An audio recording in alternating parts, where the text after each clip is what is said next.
In the flood-ravaged areas in southern Brazil, the displaced people are facing a variety of challenges. Our correspondent Brian Muir has more details.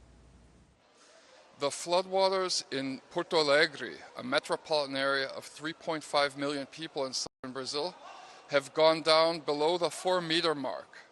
The water is currently receding at the rate of about 1 centimeter an hour.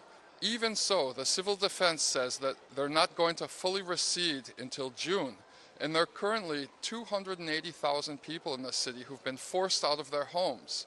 71,000 of them are living in shelters, like the one I'm standing in, an improvised gym owned by the National Commerce Association, the SESI. Now, I've talked to residents who say that they don't think they're ever going to be going back to their neighborhoods.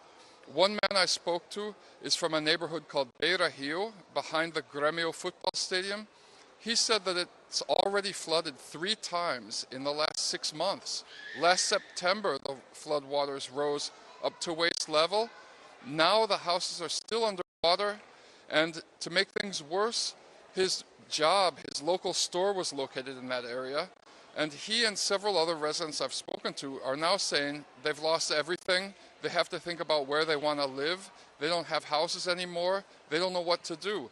Meanwhile, as the federal government issues emergency grants of 5,100 reais to every family that's been forced out of their homes by the floodwaters, locally displaced people are complaining that the city government is making things difficult. They're demanding things like photo IDs.